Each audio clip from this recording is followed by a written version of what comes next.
Pretty much from the beginning, it was just me and him doing whatever it took to just make things happen. At the beginning, it was a disaster because we didn't know anything, about anything really. So Don was a huge help, straight away. Tried to juggle everything. It was tough, at the very, very beginning. It wasn't that easy because skateboarding was so small, and it was just like. But we were the skate brand that was coming up, so it was easy for us to call and go, hey, do you want 6 shoes, or do you want this, here and that? And we were just kind of sending out these little bits and bobs to all the skate shops. In some cases, I'd have friends come in and just have them call skate shops and go, hey, do you guys have Etnies? And then like 5 minutes later, I'd call the shop and go, hey, do you guys want any Etnies? I think promoter shoes made a lot of sense, back then, because there was none. The connection of how we got involved with knives was just, the company in France was like this guy that didn't really know a lot about skateboarding, but he had a really good eye for what needed to happen. But one day he was looking at Thrasher magazine, he was just like, that guy, I want to go on Etnies. And he came to America, and he go to Rip City Skate, and he asked the guys at Rip City Skate, do you know this guy? And the guy goes, yeah, well, hold on a minute, and he goes and gets Natas, and that's where the whole connection was. And it's just so random, because that today would just, I don't know, that wouldn't happen. It's funny, sometimes like story happen by coincidence, in many ways, but it happened, with Natas, and Natas was such an important part of skateboarding.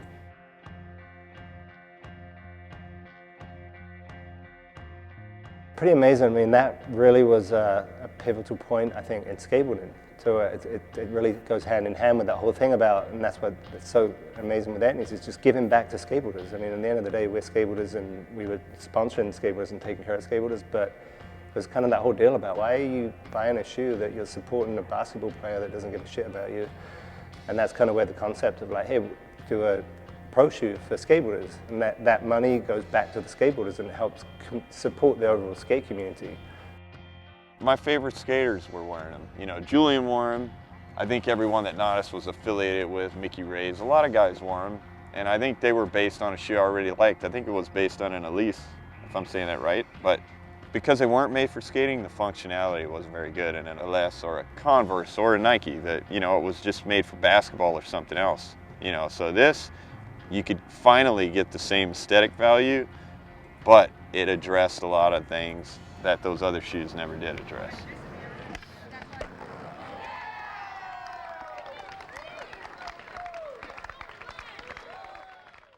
Sal was really one of the linchpin that kind of helped make everything happen, where it's just like, he's a guy that just has this amazing style, was very innovative, very progressive.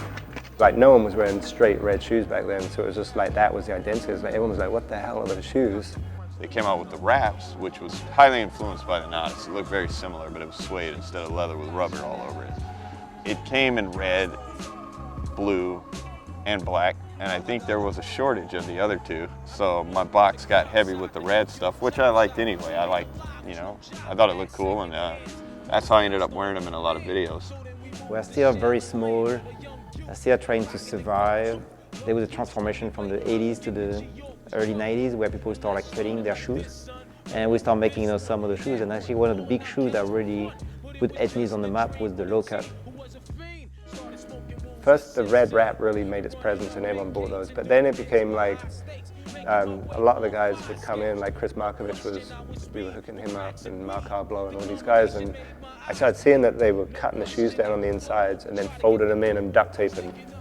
So it's like, oh, I guess we need to make a low-top shoe. So the idea was, look, we were trying to figure out, okay, this is an Etnies shoes, we're gonna put an E on the side.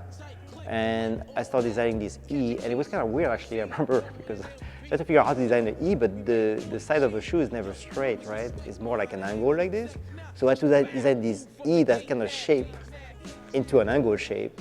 And at first it was more like a little bit of a joke, doing this, but it caught on fire.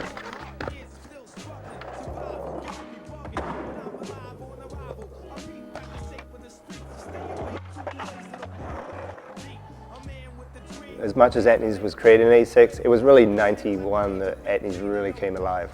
And it was really like, okay, this is it, we're doing this. And that was the street skating period. That's all there was in skateboarding. It was like small wheels, big pants.